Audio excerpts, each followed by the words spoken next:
जय मसीह की। मैं स्टैनली मैकवान, मेरे YouTube channel Hindi Gujarati Bible study में आपका स्वागत है। मेरे चैनल को सब्सक्राइब कर लीजिए। इंसान समस्याओं में फंस जाता है। इंसान मौत के बाद नरक के चक्कर में भी फंस जाता है। उसका कारण क्या है? ऐसा क्या होता है इंसान के साथ जिसके कारण वो फंस जाता है? ये जानने के लिए इस वीडियो को पूरा देखो। और बाइबल से भजन संहिता उसका 107वां अध्याय,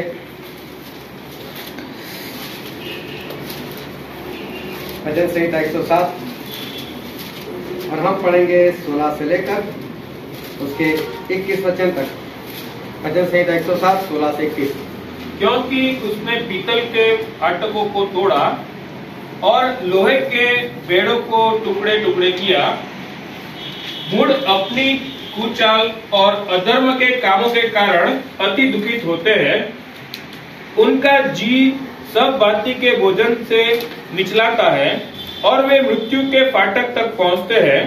तब वे संकट में यहोवा की दुहाई देते हैं और वह सकेती के उनका द्वार उद्धार करता है। वह अपने वचन के द्वारा उनको चंगा करता और जिस गड्ढे में वे पड़े हैं उससे निकालता है। लोग यहोवा की करुणा के कारण और उन आश्चर्य कर्मों के कारण जो वह मनुष्य के लिए करता है उसका धन्यवाद करें। परमेश्वर पिता का वचन हमारे बहुत ही आशीषित है और परमेश्वर पिता का वचन सच्चा है। और बाइबल में लिखा है कि यदि आप सच्चाई को जानोगे और सच्चाई आपको आजाद करेगी। Hallelujah, hallelujah. आज एक बार फिर से बहुत ध्यान से परमेश्वर के वचन को सुनते रहना, क्योंकि आज एक बार फिर हमारे परमेश्वर जो जिंदा है अपने जिंदा वचनों से हमसे बातचीत करने वाले।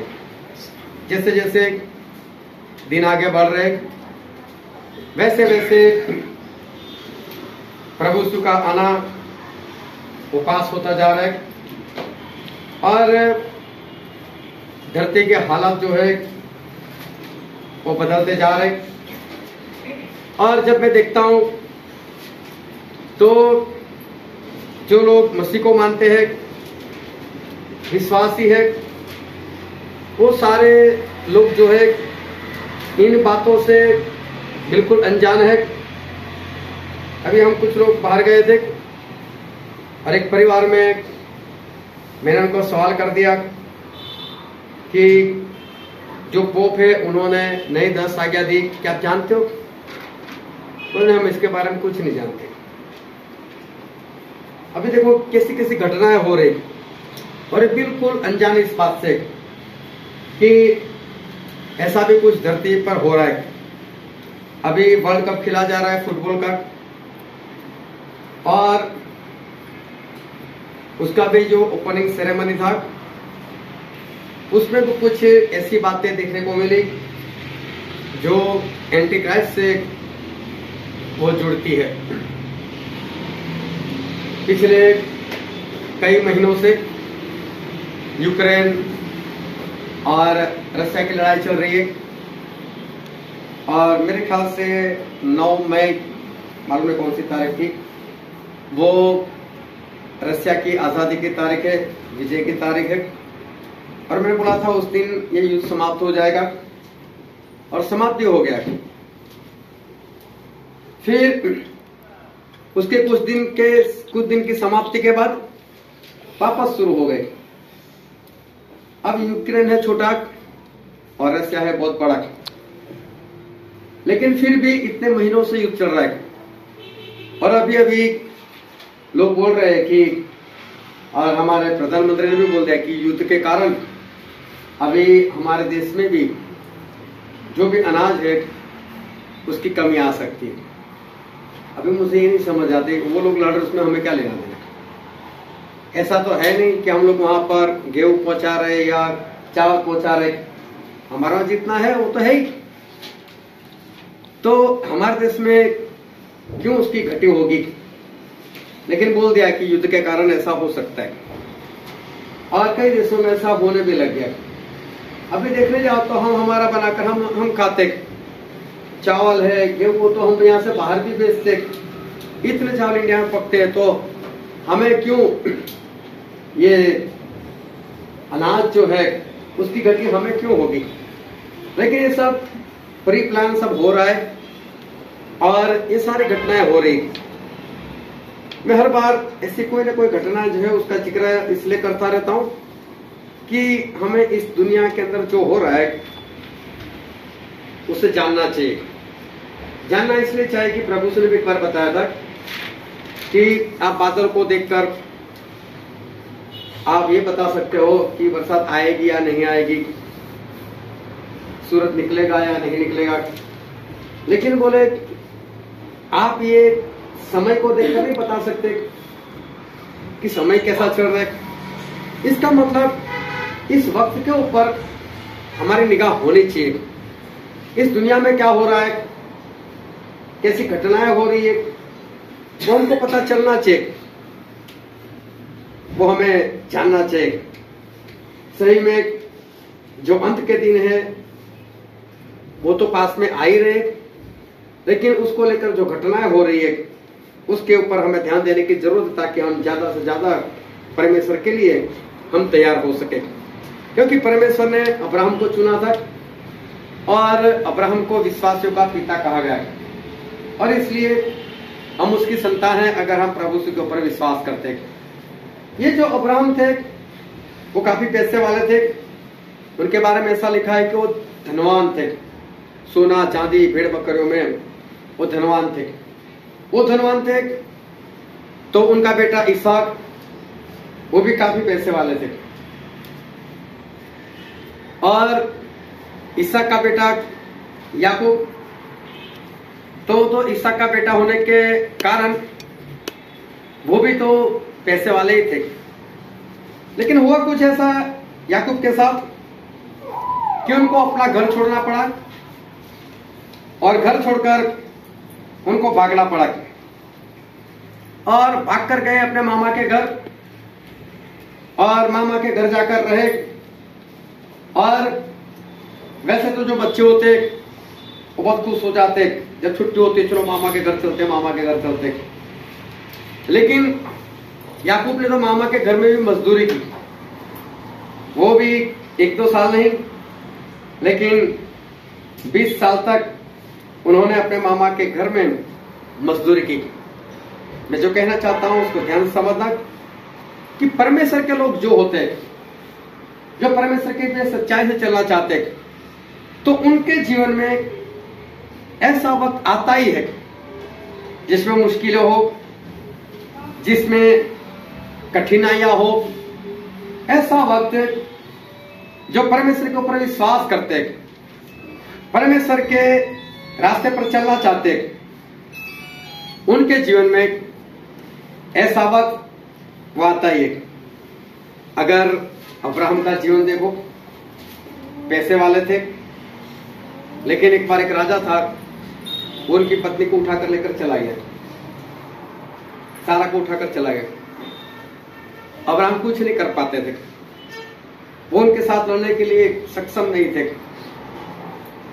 चलो तो परमेश्वर ने छुड़ा दिया, लेकिन अब्राहम के जीवन में ऐसी घटना हुई, सताए गए। कारण क्या था? कारण देखने जाओ तो बस प्रभु की आज्ञा मानने के कारण ऐसा हुआ था उनके साथ। परमेश्वर ने बोला कि अब्राहम अपना देश छोड़ दे, अपने परिवार को छोड़ दे, अपने बाप के घर को छोड़ दे, ये देश को भी छोड़ दे, और जो देश में दिखाओ वहां पर कुछ चला जाए। अगर ये आज्ञा अब्राहम ने नहीं मानी होती तो अब्राहम की पत्नियों को उठा लेने वाला था, लेकिन आज्ञा मानी और आज्ञा के अनुसार किया। इस कारण उनके जीवन में ऐसी परिस्थिति आई कि सारा को कोई उठाकर लेकर चला गया। आज्ञा ना मानी होती तो ऐसा नहीं होने वाला था। उनका बेटा इसहाक, वो भी तो पैसे वाले थे, लेकिन जब वो कुआं खोदते थे तो दुश्मन आते थे, उस कुएं के अंदर मिट्टी डालकर उसको भर देते थे। ये मेहनत करते थे, पैसा खर्च करते थे, और उनके दुश्मन आकर इस तरह से उनको सताते थे। कारण क्या था? बस वही परमेश्वर के पीछे चलना। उनके 2 बेटे थे, एक तो था एसाव, वो तो सही से चलता नहीं था, तो उसके जीवन में कुछ नहीं हुआ, वो तो बिंदास से जीवन जीता रहा। लेकिन याकूब, वो जब सही से परमेश्वर के पीछे चलने लगे तो उनके जीवन में भी ऐसी घटनाएं आई और 20-20 साल तक मजदूरी करना पड़ा। उसका सगा भाई मारने के लिए उनके पीछे भागा, उनको अपना घर जो है वो छोड़ना पड़ा। तो ऐसे दिन हर विश्वासी के जीवन में, इसको ध्यान रखना है, हर विश्वासी मतलब जो सच्चाई से परमेश्वर के पीछे चलना चाहता है, मैं उन लोगों की बात करता हूं जो समाधान कर लेते हैं, ऐसे लोगों की बात नहीं करता। जो सच्चाई से चलता है उसके जीवन में ऐसी घटनाएं होगी और होने वाली है। और एफिसी में ऐसा लिखा है, एफिसी उसका 5वां अध्याय उसका 16वां वचन,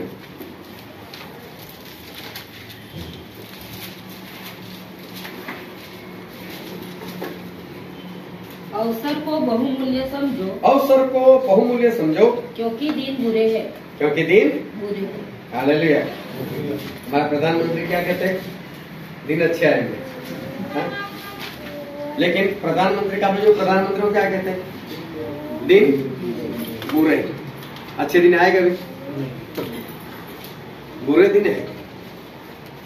और देखना बाइबल में जितने भी लोग परमेश्वर के पीछे चले, पुराने नियम से नए नियम से लेकर कहीं पर भी देखना, उनके जीवन में बुरे दिन है और आते ही रहते। प्रभु यीशु को एक बार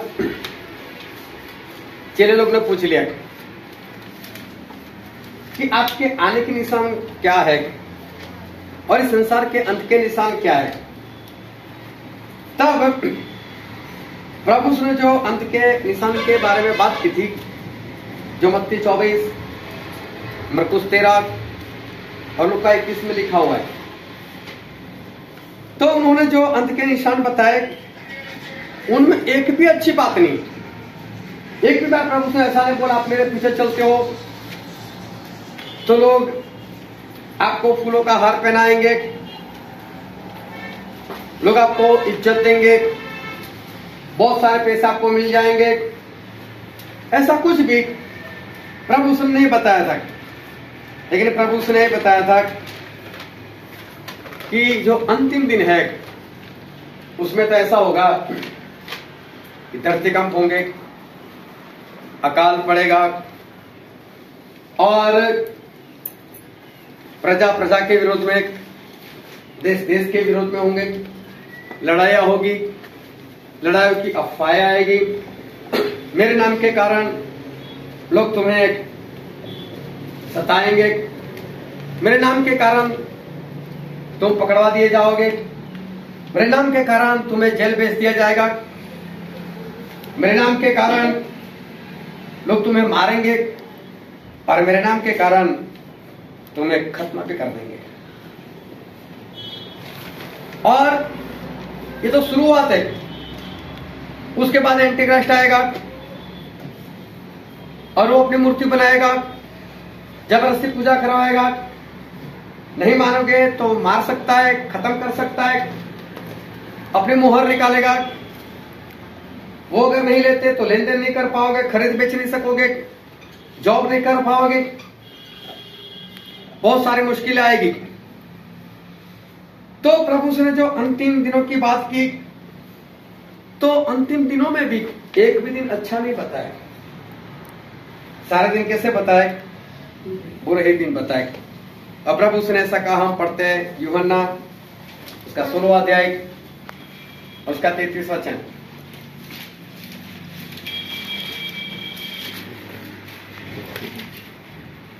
मैंने ये बातें तुमसे इसलिए कही है कि तुम्हें मुझ में शांति मिले। संसार में तुम्हें कलेश होता है, परंतु टाढ़स बांधो, मैंने संसार को जीत लिया है। संसार में तो क्लेश है। Hallelujah, hallelujah. और ध्यान से समझते रहना, संसार में तो क्लेश है, पर शांति नहीं है। परमेश्वर ने कहा अगर हम परमेश्वर के पीछे चलते हैं तो हमारे जीवन में बुरे दिन है, सच्चाई से चलते हो, आत्मा से चलते हो, तो बुरे दिन है। फिर दूसरा तिमोथी में लिखा है, दूसरा तिमोथी इसका 3 अध्याय और उसका 12 वचन।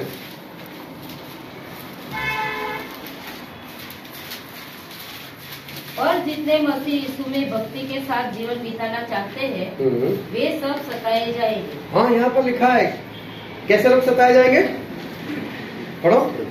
जितने मसीह यीशु में भक्ति के साथ जीवन बिताना चाहते हैं, हाँ, जो प्रभु यीशु के साथ भक्ति में जीवन बिताना चाहते वो सारे सताए ही जाएंगे। इस सारी बातों से पता चलता है कि दिन कैसे है, बुरे है। Hallelujah, hallelujah. दिन पूरे। कभी ये बात मत करना कि मैं तो मसीह में आने के बाद भी मेरे जीवन में तो अच्छे दिन आते ही नहीं। सच्चाई से चलोगे तो नहीं आने वाले, बुरे दिन। हाँ, परमेश्वर की शांति हमारे अंदर बनी रहेगी, परमेश्वर हमारी देखभाल करते रहेंगे, लेकिन दिन जो है वो तो बुरे ही है। लेकिन उसको क्रॉस कर कर जब हम उस पार जाएंगे, इस दिन को सहन करने के बाद जब हम आगे बढ़ेंगे, तो उस पार हमारे लिए एक बड़ी शांति रखी है। Hallelujah, hallelujah. और ध्यान समझना, उसके बाद हमारे लिए एक बड़ी शांति और हमेशा की शांति और हमेशा के अच्छे दिन जो है उसके बाद रखे गए। प्रभु के जीवन में देखो, उनके जीवन में भी इस धरती पर कौन सी शांति थी, कौन सा आनंद था, लेकिन उसके बाद प्रभु के जीवन में हमेशा की शांति। लेकिन ये बुरे दिन दिखते, संसार में जो होता है वो दिखता है, लेकिन जो आने वाली शांति है वो लोगों को दिखाई नहीं देती। और ये भी सच है कि जो अच्छे दिन तलाश रहे, जिनको अच्छे दिन की तलाश है, और अच्छे दिन अगर पा भी लेंगे तो बाद में उनके जीवन में अशांति है, और उन लोगों को अशांति नहीं दिखती। जो आज अच्छे दिन चाहते हैं, अच्छे दिन तलाश भी कर लेते हैं, उनके जीवन में आने वाले दिनों में अशांति रहेगी और हमेशा की अशांति रहेगी। वो धनवान अच्छे से रहता था, लेकिन बाद में अशांति आई उसके जीवन में और हमेशा की। और भिखारी लाजर, उसके जीवन में अशांति थी, बीमारी थी, गरीबी थी, थोड़े थे, लेकिन उसके जीवन में हमेशा की शांति आ गई। लेकिन जो हमेशा की शांति है और हमेशा की अशांति है, ये दोनों बातें जो है वो दिखाई नहीं देती। लोगों को क्या दिखता है मालूम? जो चल रहा है वो दिखाई देता है। ध्यान से समझते रहना, आज इस दुनिया की जो परिस्थिति है वो सभी लोगों को दिखाई देती है, लेकिन जो नहीं है, जो भी दिख नहीं रहा है, जो है भी नहीं, उससे जो देख सकता है, हालेलुया, हालेलुया। जो भी है नहीं, दिखता भी नहीं है, लेकिन जो इंसान उसको देख सकता है जो नहीं है, वो अपना जीवन वो बचा लेता है। एक पेंटर था, तो कैनवास के ऊपर अपना पेंट बना रहा था। ऐसे बोर्ड आता है स्टैंड वाला, उसके ऊपर उसने अपना कैनवास रखा हुआ था, नीचे बहुत सारे कलर लगे हुए थे, बहुत सारे ब्रश थे, और वो ब्रश लेता, कभी रेड कलर लेता, कोई लाइन लगाता, फिर दूर चला जाता 20-25 फुट दूर, फिर उसको देखता, वाह बहुत बढ़िया है, खुद ही तारीफ करता, फिर वापस आता, फिर एक कलर लगाता, फिर वापस दूर जाता और खुश होता, बहुत बढ़िया। अब एक इंसान देख रहा था, वो भी आया, वो भी दूर गया, उसने भी ड्राइंग को देखा, कुछ है तो नहीं। इसमें अच्छी वाली बात कौन सी है? सूरज भाई साहब पागल हो गए थे।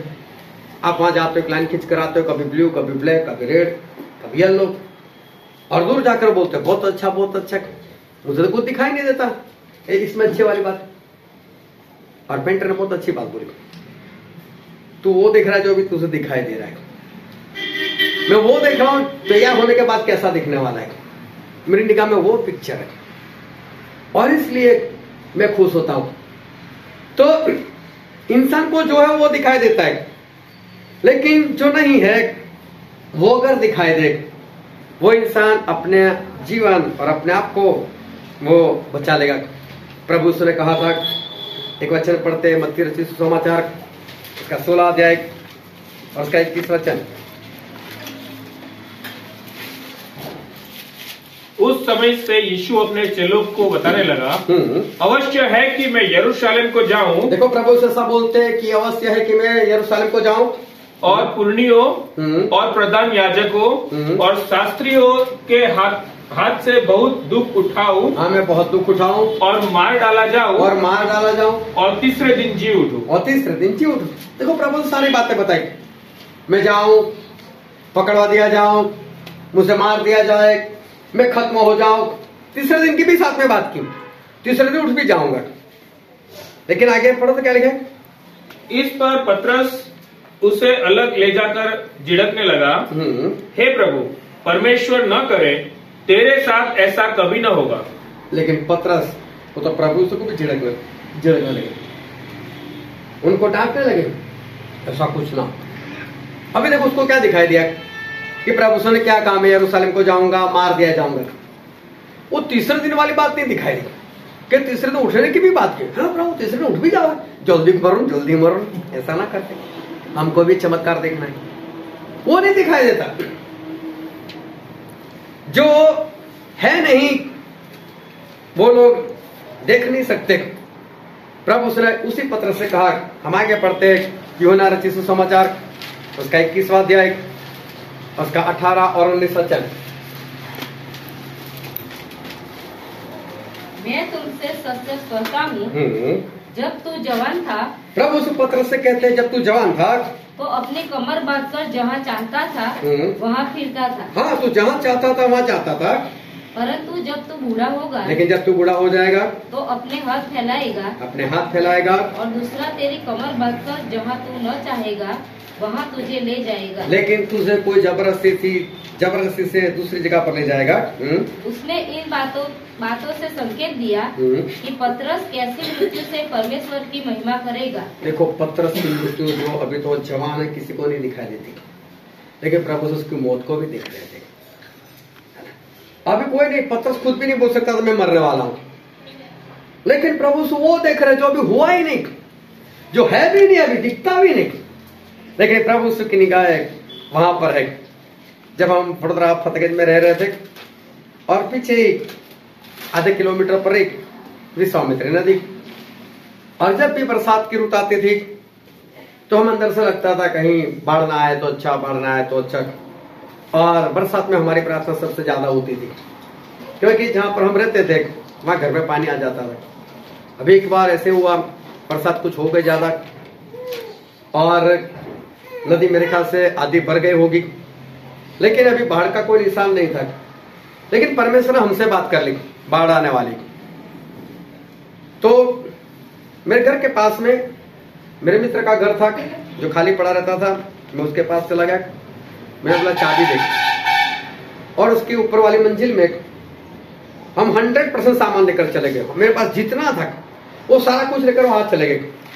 अभी हमारे मोहल्ले वाले सभी देखने लगे बाढ़ आने वाली है, वो भी तेरे अकेले के घर में। मैं ठट्ठा उड़ाने लगे, मैं कोई बात नहीं, उड़ाने दो। हम जाकर सो गए और रात को 3 बजे मुझे किसी ने उठाया फोन कर, वो ऑस्ट्रेलिया में हमको मदद करने के लिए और बाढ़ आ चुकी है, हमें भी सहायता करो कुछ की। बोला आप लोग तो पहले से चले गए, जो नहीं था वो परमेश्वर ने पहले से दिखा दिया कैसा होने वाला है। परमेश्वर यही कहना चाहते कि जो है वो तो लोगों को दिखाई देता है, लेकिन जो नहीं है वो जो देख सकता है वो अपना जीवन बचा सकता है।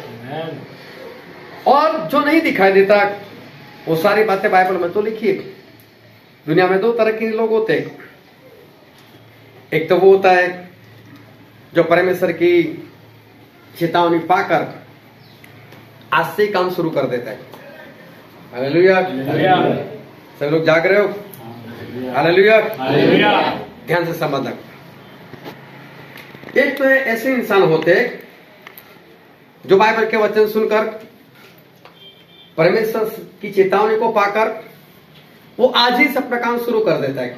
जैसे चेतावनी मिली वैसे अपना काम शुरू कर देता है अपने बचाव के लिए। और दूसरे लोग ऐसा होते हैं जो ये सोचते हैं नहीं यार ऐसा नहीं हो सकता, चाहे बाइबल में लिखा है, चाहे परमेश्वर के दास ने पुकार लिया, लेकिन दिखाई नहीं देता, ऐसा है ही नहीं अभी माहौल। लेकिन परमेश्वर ने आपके दास के जरिए या डायरेक्ट या सपने में या किसी भी तरह चेतावनी दी, लेकिन जो चेतावनी दी वो तो है ही नहीं, दुनिया में वो है ही नहीं, ऐसा हो ही नहीं रहा।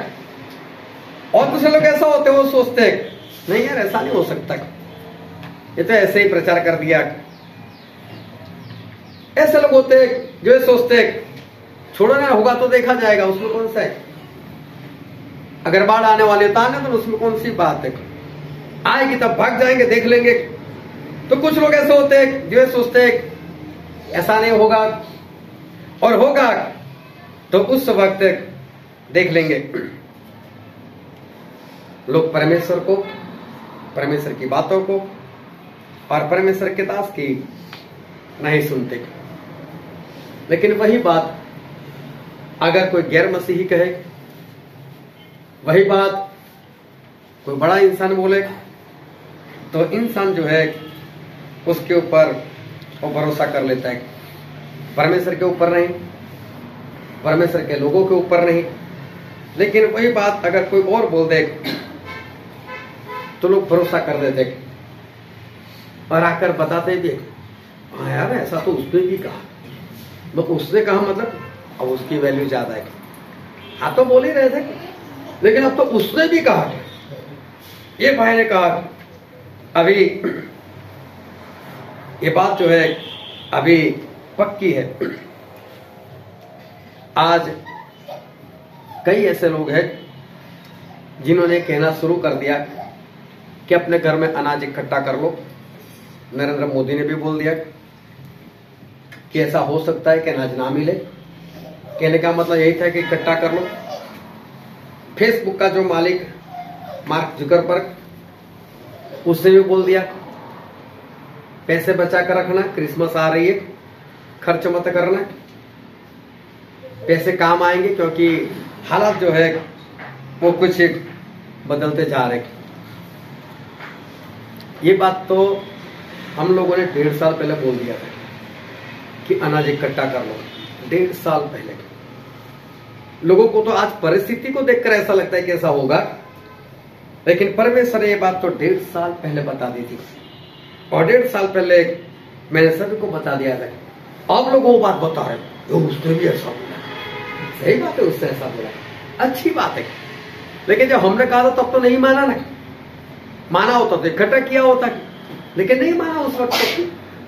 लेकिन अब कोई और बोल रहा है तो खुश हो जाते। अभी तो उसने भी ये बात कही।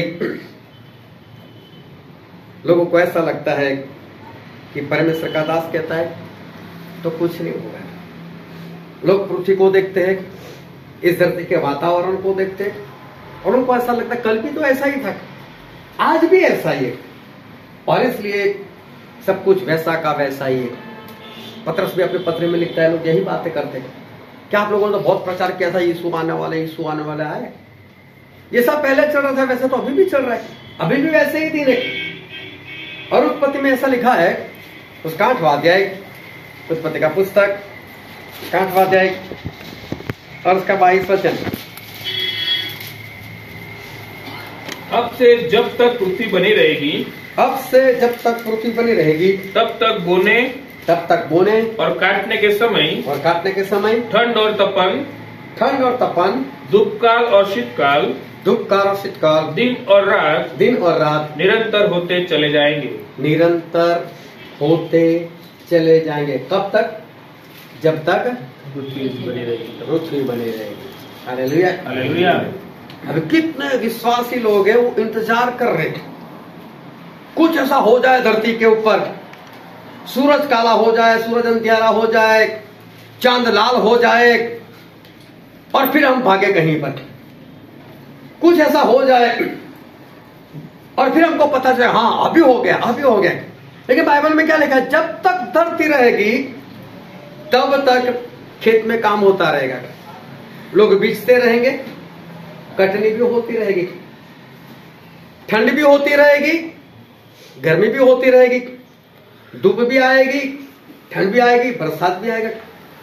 जब तक धरती रहेगी तब तक ये सूरज और चांद बने रहेंगे और कुछ भी असंभव नहीं। जो आज जो दिखता है वैसा ही अंत तक ऐसा ही वातावरण रहने वाला है। ये मत समझना कभी कुछ वातावरण में ऐसा हो जाए और हम लोग कुछ कर ले, वातावरण ऐसा का ऐसा ही रहेगा। फिर बाइबल में एक बात और लिखिए जो हम पढ़ते लूका रचित सुसमाचार, इसका 17 अध्याय, लूका 17 और कुछ 26 से पढ़ो तो। जैसा नूह के दिनों में हुआ था, जैसा नूह के दिनों में हुआ था वैसा ही मनुष्य के पुत्र के दिनों में भी होगा। वैसा ही मनुष्य के पुत्र मतलब प्रभु यीशु के दिन में भी होगा। इसको ध्यान से समझना। नूह के जमाने में जैसा हुआ था वैसा प्रभु यीशु जब आने वाले हैं तब भी वैसा ही होगा। क्या हुआ था नूह के जमाने में? जिस दिन तक नूह जहाज पर न चढ़ा, हाँ, उस दिन तक लोग खाते पीते थे और उनमें विवाह होते थे। देखो लोग शादी भी करते थे, शादी करवाते भी थे, खाना पीना भी चल रहा था, मतलब ऐसी शांति उस वक्त भी थी। कब तक? जब तक जल प्रलय नहीं आया तब तक ये बातें हो रही। लोगों को ऐसा ही लगता है नूह तो बोलता रहता है, नूह तो बोलता रहता है, कौन से बादल आए, कौन सी बरसात आई, ऐसा नहीं। एक सामान्य सा वातावरण जैसा आज है वैसा उस वक्त भी बना रहा था। फिर आगे, तब जल प्रलय ने आकर उन सबको नष्ट किया। और जैसा लूत के दिनों में हुआ था, कि लोग खाते पीते, लेन देन करते, पेड़ लगाते और घर बनाते थे। परंतु जिस दिन लूत सदोम से निकला, उस दिन आग और गंधक आकाश से बरसी और सबको नष्ट कर दिया। हालेलुया। उस वक्त भी कौन सा वातावरण बदला था? जब आसमान से आग आने वाली थी तो ऐसे कोई बादल नहीं आ गए कि जिसमें से आग निकले, से कोई बादल नहीं आए, या तो ऐसा कुछ आसमान में हुआ नहीं कि जिसके कारण लोग संभल जाए और छुप जाए, या तो अपने आप को बचा ले, या तो सदोम और अमोरा से बाहर निकल जाए। ऐसा कोई भी वातावरण नहीं हुआ था। ये तो अचानक हो गया था। सभी लोग क्या कर रहे थे उस वक्त भी? खाते थे, पीते थे, शादी करते थे, बेचते थे, काटते थे, सब कुछ हो रहा था। हालेलुया। प्रभु से बोलते मेरे आने के दिन तक ये सारी बातें होती रहेगी। हालेलुया। आज जो वातावरण आपको दिखता है शांति वाला, वैसा ही प्रभु से के आने के दिन तक ऐसा ही वातावरण होगा। उस वक्त भी किसी की बारात जाती होगी, उस वक्त भी किसी की बर्थडे होगी, उस वक्त भी किसी की सालगिरह होगी, उस वक्त भी किसी की मैरिज एनिवर्सरी होगी। सब कुछ चलता होगा ऐसे ही बिंदास से, और प्रभु यीशु का आना हो जाएगा। और यही कारण है कि लोगों की समझ में नहीं आ रहा। जो नहीं दिखाई देता वो लोगों की निगाह में आ ही नहीं रहा है। जो हो रहा है वही सब दिखाई देता है। उड़ाऊ पुत्र, उसको कहां दिखाई देता था कि मेरे सारे पैसे खत्म हो जाएंगे? उसको तो ऐसा इतने सारे पैसे और पूरी जिंदगी निकल जाए, खर्च करते रहो, पूरी जिंदगी निकल जाए, कुछ नहीं होगा। क्या उड़ाऊ पुत्र को ये पता था कि मेरे साथी, मेरे दोस्त मुझे छोड़कर चले जाएंगे? उसको तो ऐसा मेरे साथी है, मेरे दोस्त है, नहीं छोड़ेंगे मुझे। क्या उड़ाऊ पुत्र जो था, क्या उसको दिखाई देता था कि जब पैसे खत्म हो जाएंगे तो अकाल भी पड़ेगा? नहीं। क्या उड़ाऊ पुत्र ने कभी सोच कर रखा था, कभी देखा था उसने कि सुअरों के साथ मुझे रहना पड़ेगा?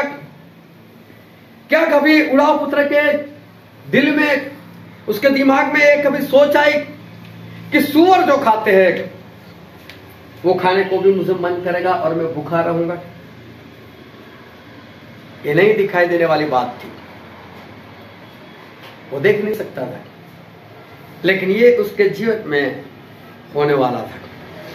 अगर ये देख लिया होता तो अपने बाप को छोड़कर नहीं जाता, वो अपने आप को वो बचा लेता है।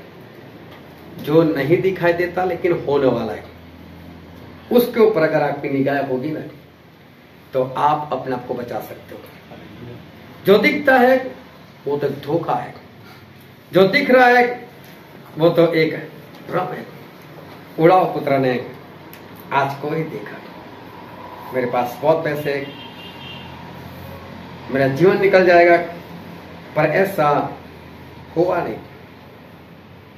वो धनवान हर रोज अच्छे अच्छे कपड़े पहनना, मौज मस्ती करना, शराब पीना, आनंद करना, हर रोज लाजर को भी देखना, उसकी उपेक्षा करना, उसकी सहायता ना करना।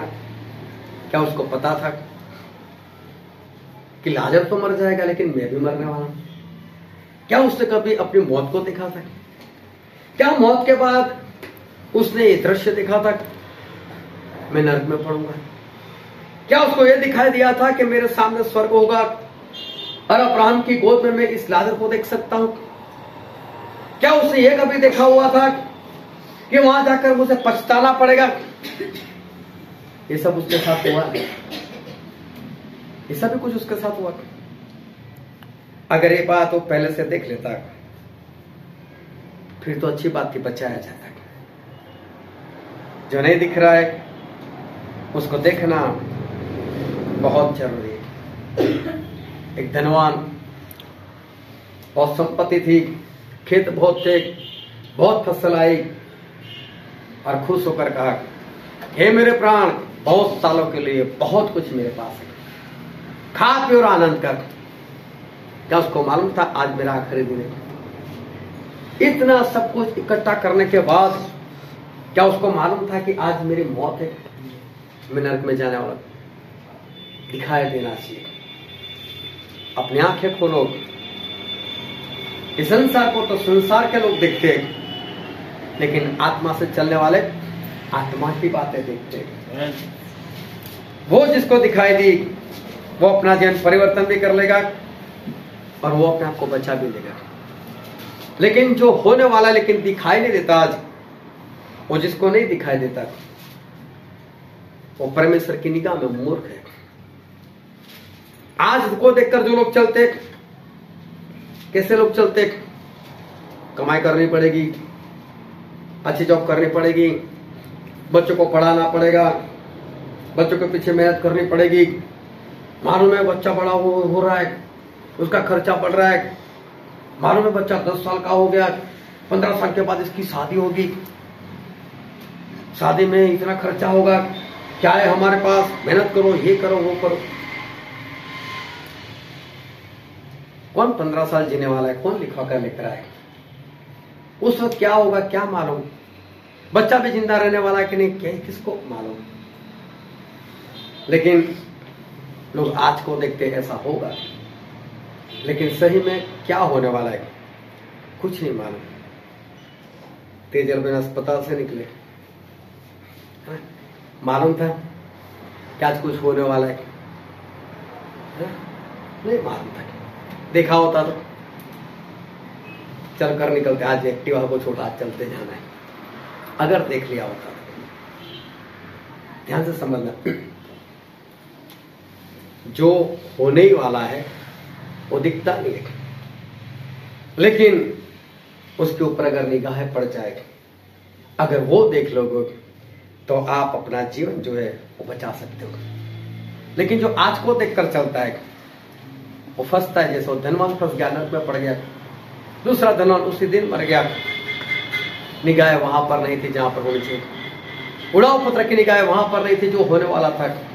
उसको तो आज दिखा, आज मेरे पास बहुत पैसे, बस मेरा जीवन निकल जाएगा, मेरा जीवन निकल जाएगा। और जो वचन आज हमने पढ़ा था भजन संहिता उसका 107वां अध्याय, और वहां पर परमेश्वर एक बात कहने के लिए जा रहे हैं, और कोई पढ़ो तो उसका 17वां वचन, मूढ़ अपनी कुचाल, मूढ़ मतलब मूर्ख, अपनी कुचाल और अधर्म के कामों के कारण, और अधर्म के कामों के कारण अति दुखित होते हैं, अति दुखित होते हैं। Hallelujah, hallelujah, hallelujah, hallelujah. ध्यान से समझो। मूढ़, मूर्ख, अपने पापों के कारण अपने कुचाल के कारण वो लोग फंस जाते हैं, वो लोग ऐसी बातों में आ जाते हैं, अति दुख में आ जाते हैं। लेकिन उनके लिए जो शब्द लिखा गया मूर्ख, मतलब कि एक मूर्ख, फिर से एक बार पढ़ो इसको। मूढ़ अपनी कुचाल और अधर्म के कामों के कारण अति दुखित होते हैं। अति दुखित होते हैं।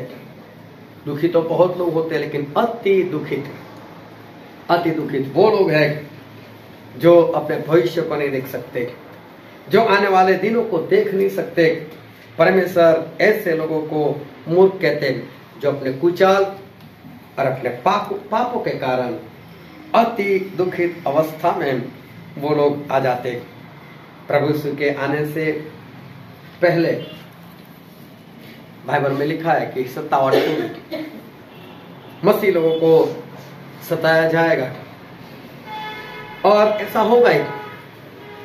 अभी हमारे भारत में एक कानून बनने के लिए जा रहा है, और वो कानून ऐसा कहता है कि जितने लोग मसीही है, प्रभु से के पीछे चलने वाले, वो भारतीय नहीं गिने जाएंगे, वो हमारे शरणार्थी है, मतलब हमारी शरण में आए हुए।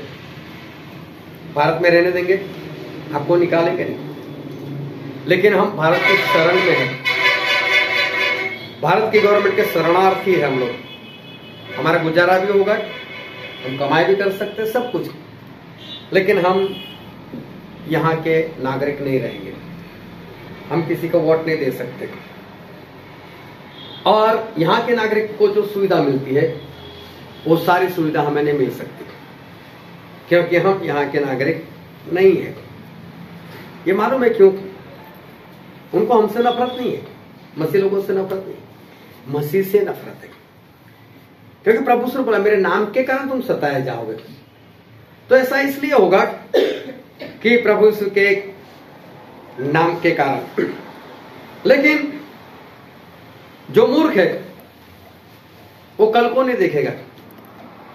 अगर हम सताए जाते हैं तो हम साथ में हम आनंद करेंगे, और ऐसा तो बाइबल में लिखा है कि मसीह लोग सताए जाएंगे, तो अच्छा है, हमको सताया जा रहा है।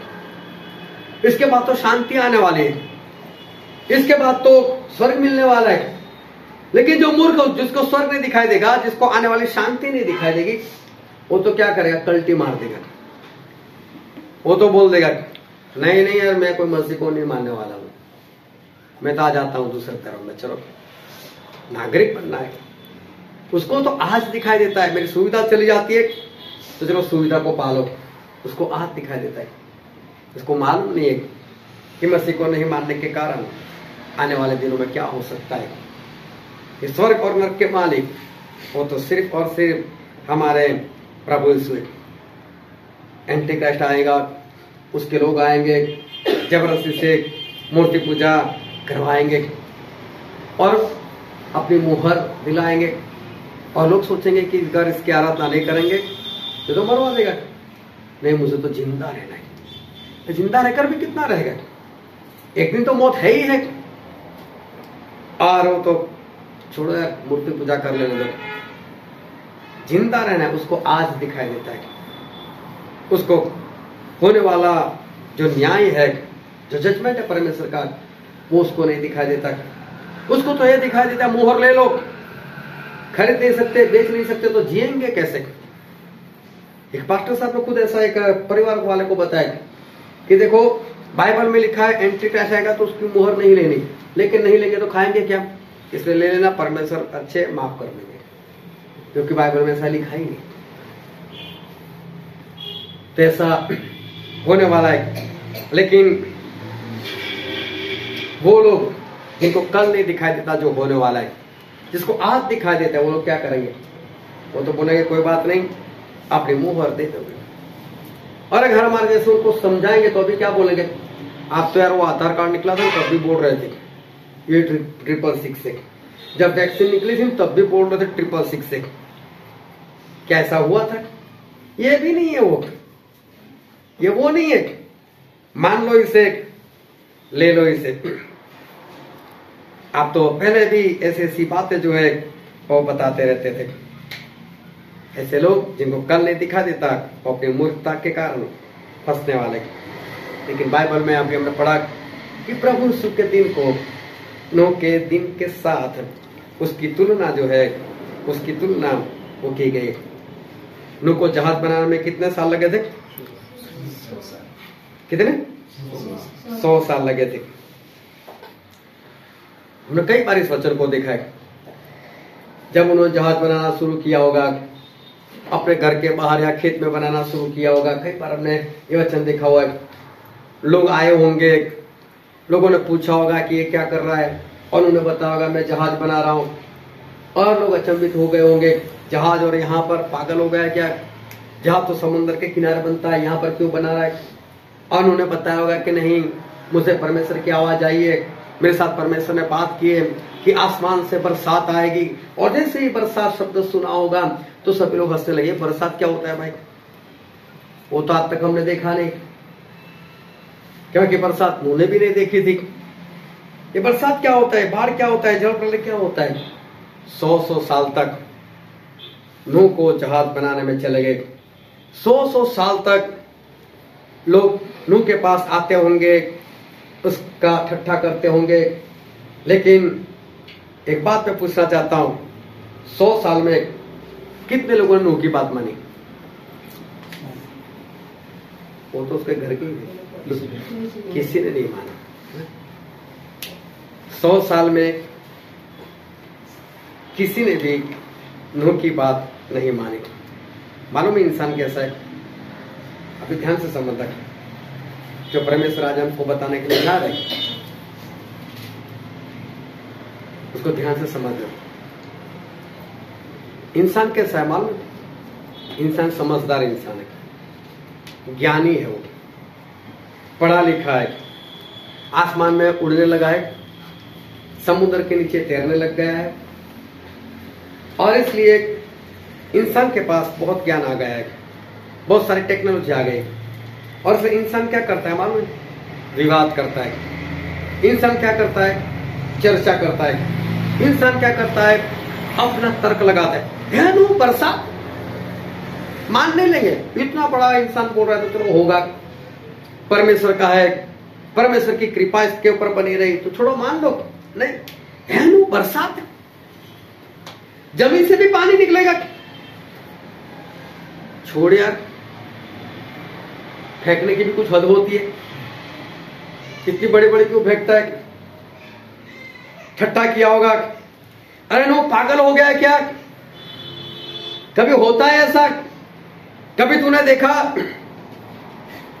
अरे इसमें तो मुझे कोई लॉजिक ही नजर नहीं आता, ऐसे कैसे हो सकता है? कौन सा बादल, बादल कैसा होता है? कैसे पानी ऊपर जा सकता है? कैसे पानी ऊपर से नीचे हो सकता है? अरे ऐसा कहीं पर बाइबल में लिखा हुआ है? कभी बाइबल में ऐसी कोई घटना हुई है कि पहले कोई बरसात हुई हो? इंसान वो ज्ञान पाकर ऐसा हो गया है तो तर्क करने लगा, विवाद करने लगा है, और इंसान जो है वो भी चर्चा करने लग गया है, वो मानता नहीं है। कई लोगों ने तो ये भी बोल दिया होगा, अरे नूह तेरे साथ में शैतान ने बात की होगी, परमेश्वर ने बात नहीं की होगी। तो बोलता है ना परमेश्वर परमेश्वर, लेकिन परमेश्वर ने तुझसे बात नहीं की। अब एक सवाल मैं आपको पूछता हूं, 100 सालों में कभी नूह ने किसी पशु को प्रचार किया था? किसी भेड़ बकरी को, शेर को, किसी पंछी को, क्या कभी उनको प्रचार किया था? कभी नहीं। कभी कोई भेड़ बकरी पशु पंछी कभी नूह के पास आकर बोला नूह पागल हो गया क्या? किसी ने बताया। लेकिन जब जहाज तैयार हो गया और उन्होंने एक ही बार बोला पशु पंछियों को, किसी ने ऐसा बोला, विवाद किया? नूह यार बरसात, पागल हो गया, हम नहीं आते? हुआ ऐसा? पशु पंछी तो एक ही आवाज में, हालेलुया, और ध्यान से बता, पशु पंछी एक ही आवाज में नूह के जवाब में आ गए। और वो भी मालूम है 7 दिन पहले, बरसात आने के 7 दिन पहले। अभी मुझे बताओ समझदार कौन, पशु पंछी या इंसान? बोलो सही, समझदार कौन? पशु पंछी। पशु पंछी ने कोई बहाना बताया? कोई बहाना उन लोगों ने नहीं बताया। उन्होंने कभी पशु पंछी को प्रचार भी नहीं किया था। और आखिरी दिन में एक ही बार बोला, चलो जहाज में आना है, क्योंकि बरसात होने वाली है, पूरी दुनिया डूब जाएगी। और सारे के सारे पशु पंछी, किसी पंछी ने ये भी नहीं बोला कोई बात हम तो ऊंचे पहाड़ के ऊपर चले जाएंगे, ऐसा कुछ होगा तो तेरी का नहीं। पशु पंछी जो है वो बिंदास से वहां पर चले गए। Hallelujah, hallelujah. और वो भी मालूम है कैसे गए पशु पंछी? जोड़ा जोड़ा।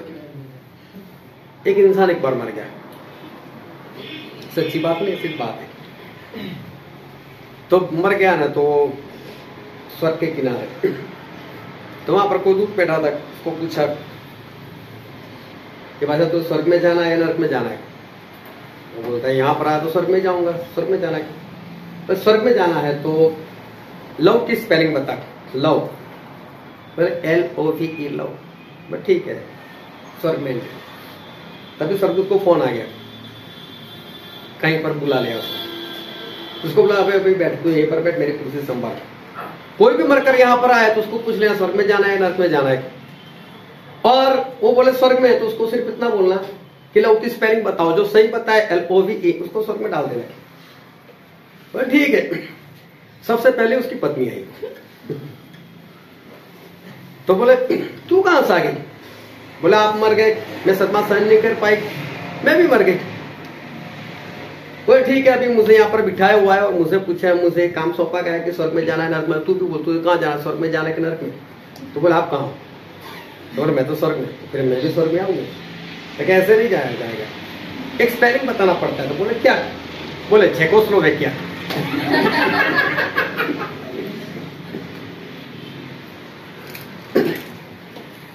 पशु पंछी का जोड़ा जोड़ा चला गया, और यहां तो जोड़ों में ही समस्या है। हालेलुया।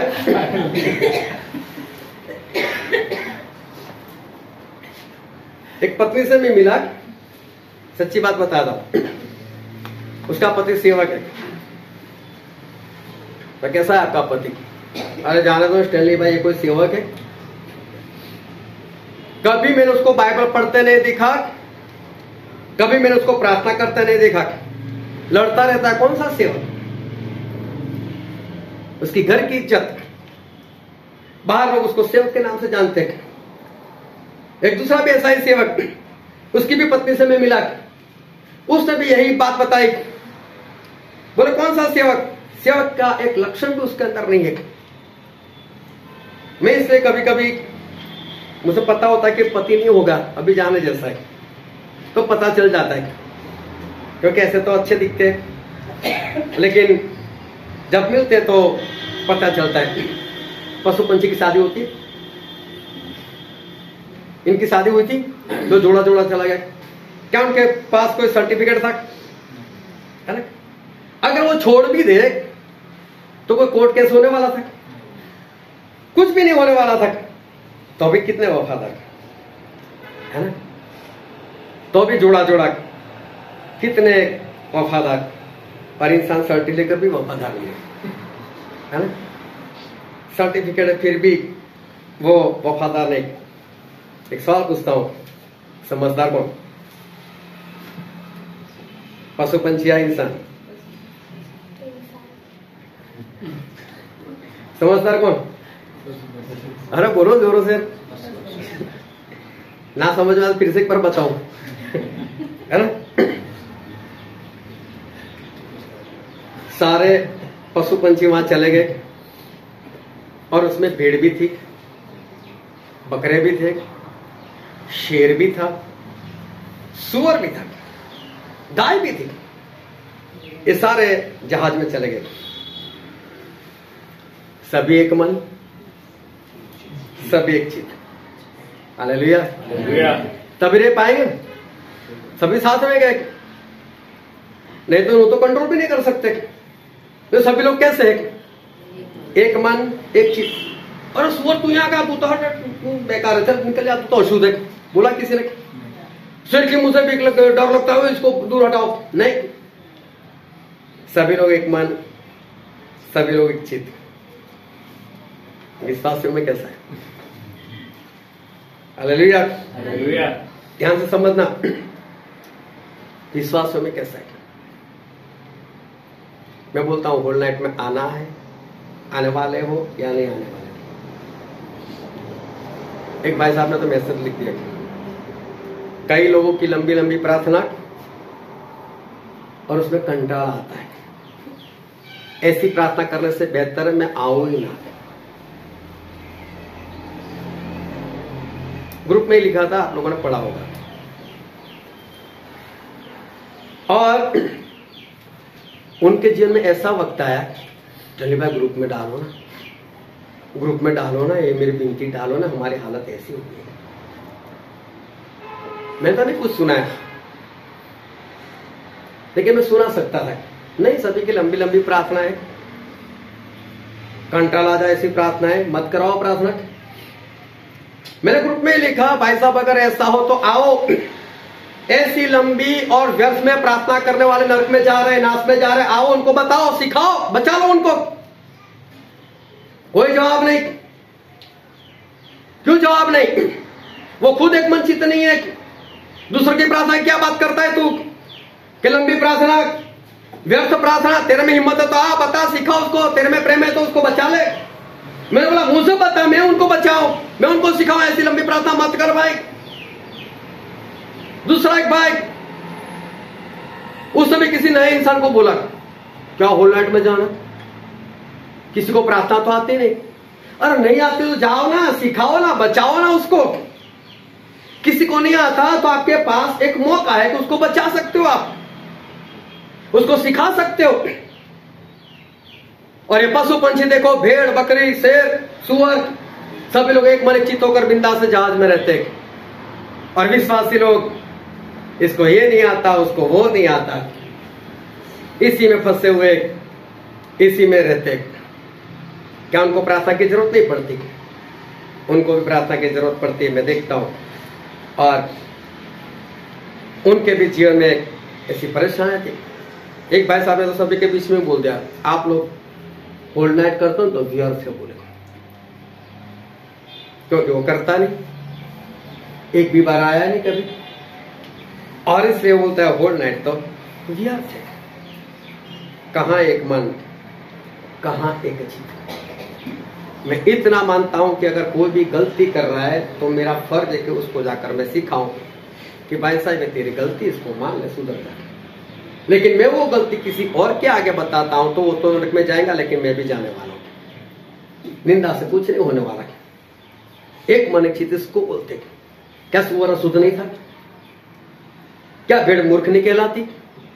क्या गधा और बैल मूर्ख नहीं कहलाते? सभी ने एक दूसरे का सहन किया ना, सभी एक दूसरे के साथ बिंदास से रह रहे। मुझे बताओ, शेर ने क्या वहां पर नॉनवेज खाया? क्या नहीं? वो एक मन एक चित्त। समझदार कौन? पशु पंछी या इंसान? हम अपने आप को समझदार समझते हैं। जहां पर चिड़िया थी वहीं पर गिद्ध भी था, लेकिन कोई लड़ाई नहीं, कुछ भी नहीं, बिंदास से सभी साथ रहे। और मालूम है 377 दिन, 377 इतने दिन ये सभी लोग जहाज में एक मन एक चित्त रहे।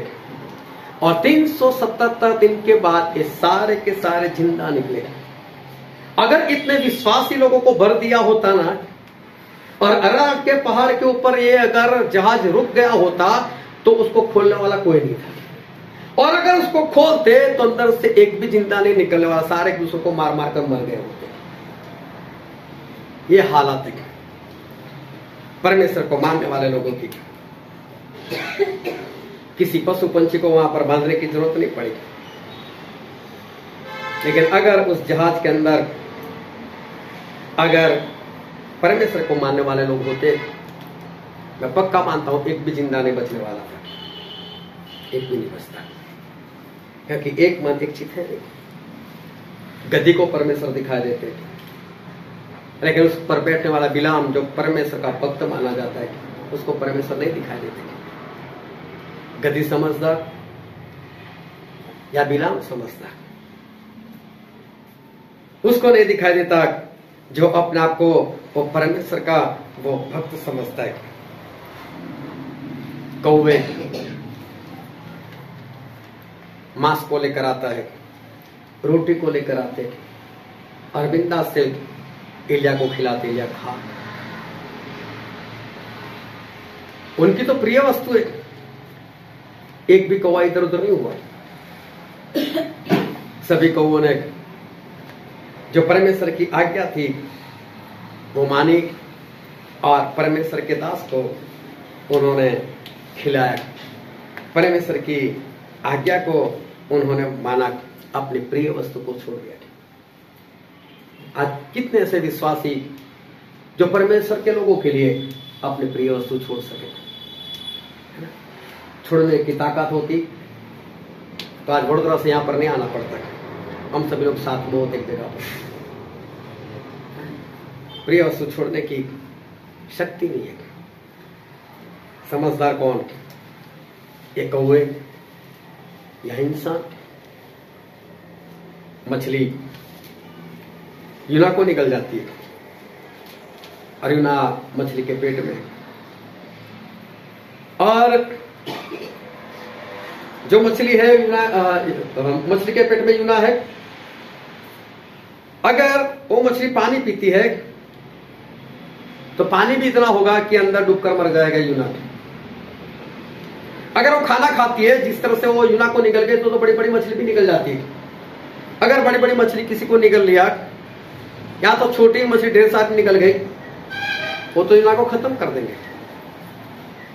इतना ही नहीं, लेकिन मैंने बताया था कि हमारे शरीर में जो भोजन जाता है वो कैसे पचता है। हमारे अंदर एक नाड़ी होती है जिसके अंदर तेजाब निकलता है, एसिड निकलता है, और वो हमारे खुराक को पचन करता है। इसलिए डॉक्टर लोग ऐसा बोलते हैं कि खाने के तुरंत पानी मत पियो, ठंडा पानी तो पियो ही ना, क्योंकि वो तेजाब को नरम कर देगा और आपको पचन करने में थोड़ी समस्या होगी। मैं इसलिए नहीं कह रहा कि ऐसा आपको करना है, आप जैसे खाते रहो, हम तो परमेश्वर को मानने वाले लोग हैं। लेकिन ये जो मछली है उसकी नाड़ी कैसे, उसकी बड़ी पाइप होगी उसकी, तो जिसमें से तेजाब निकले। अगर यूना को पचन करने के तेजाब निकलता तो यूना की हालत क्या होती?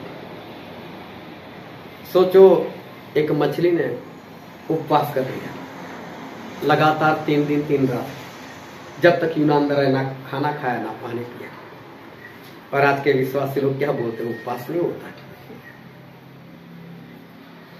सुबह खाकर और दोपहर में खाना बन जाए, उसके बीच में उपवास कर लो, तो उसके बीच में तो उपवास ही होता है। यह कैसा उपवास? समझदार कौन? ये मछली या इंसान? हालेलुया। जो वचन हमने पढ़ा था भजन संहिता 107 इसका 17 वचन एक बार फिर से पढ़ो। मूढ़ अपने कुचाल और अधर्म के कामों के कारण अति दुखित होते हैं। Hallelujah hallelujah. क्यों लोग फंसते हैं? अपनी मूर्खता के कारण। मूर्खता इस संसार की नहीं, इस संसार में तो पढ़े लिखे लोग हैं। इस संसार का सारा कुछ उनको मालूम है, सब कुछ मालूम है। इस संसार का तो सारा ज्ञान है, क्या करना है, कैसे करना है, कैसे जीवन जीना है, कैसे पैसे कमाना है, कैसे पैसे बचाना है, कैसे बर्थडे में जाना है, कैसे लोगों के साथ रिश्ता रखना है, सब कुछ मालूम है। उनको वो नहीं दिखाई देता जो आने वाले दिनों में होगा। वो अति दुखित होते हैं, दुख नहीं दिखाई देता, आने वाला नर्क नहीं दिखाई देता, आने वाला जजमेंट नहीं दिखाई देता, आने वाले वो दिन नहीं दिखाई देते उनको। और इस कारण चलते चलते वो वहां पर फंस सकते हैं। फिर जब बरसात शुरू हो गई और लोग चिल्लाने लगे और नूह को बोलने लगे, नूह अब हम ठट्ठा नहीं करेंगे, और नूह एक बार दरवाजा खोल दे, और नूह ये कर, वो नूह वो कर। जो नूह को मूर्ख मानते थे, जो नूह को पागल समझते थे, आज वो पागल हो गए। सही में पागल वो ठहरे, सही में मूर्ख वो ठहरे। 7 दिन जब नूह अंदर थे, बहुत लोगों ने बाहर से गालियां होगी, ए नूह बाहर तो निकल, देख हम लोग मौज मस्ती कर रहे, देख मेरे घर शादी है, देख मेरे घर बर्थडे है, आजा पार्टी में, फिर चले जाना। क्या वो 7 दिन, और 7 दिन का मतलब क्या होता है? 7 का मतलब संपूर्ण दिन तक नूह अपने विश्वासियों के साथ परमेश्वर की संगति में बने रहे। कभी उन्होंने दूसरों के साथ संगति नहीं की। और लोग क्या करना चाहते हैं मालूम? जहाज में तो रहना ही है, लेकिन बर्थडे के वक्त बाहर भी निकलना है और फिर आ जाना है, शादी में भी जाना है और फिर वापस जहाज में आ जाना है। कब तक ऐसा करोगे? एक दिन तो ऐसा कुछ हो जाएगा कि जब बाहर होगे कुछ हो जाएगा। हालेलुया। परमेश्वर बोलते कि मूर्ख मूर्ख, वो अपनी मूर्खता के कारण वो फंस जाता है, वो बच जाता है। और मूर्ख वो है जिसको होने वाली बात नहीं दिखाई देती, लेकिन क्या इंटरेस्ट नहीं आएगा? क्या उसकी मूर्ति नहीं आएगी? क्या उसकी मोहर नहीं आएगी? क्या इस वचन का अकाल नहीं पड़ने वाला? क्या ऐसा नहीं होगा कि आप मोहर के बिना कुछ नहीं कर पाओगे? क्या ऐसा नहीं होगा कि प्रभु के नाम से सताए जाओगे? उसके बारे में कौन सी तैयारी की?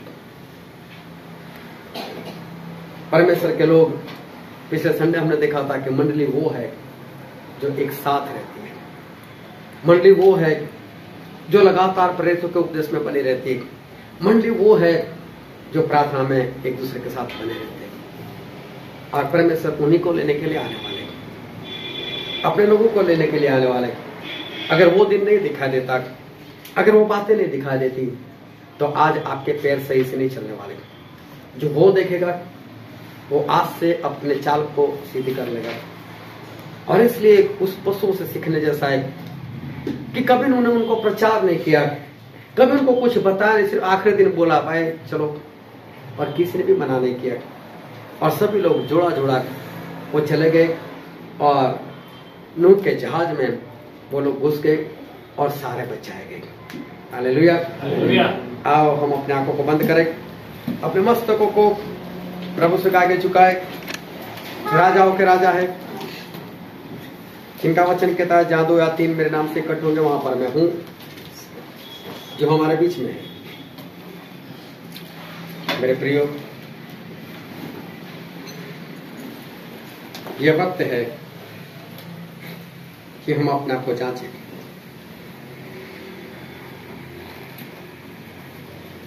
ये वक्त है हम अपने आप से सवाल करें। ये वक्त है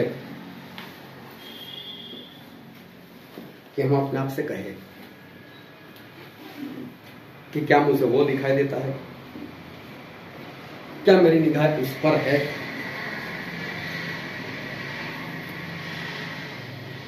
जो होने वाला है?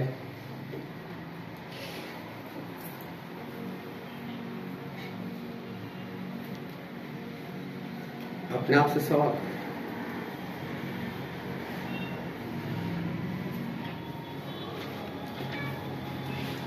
उन पशुओं के बारे में सोचो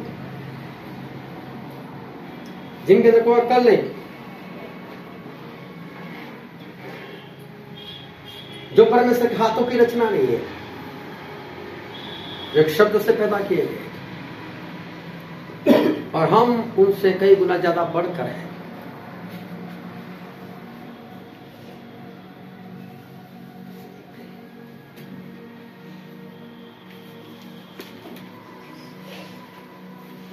परमेश्वर ने हमको उनका आत्मा दिया हुआ है,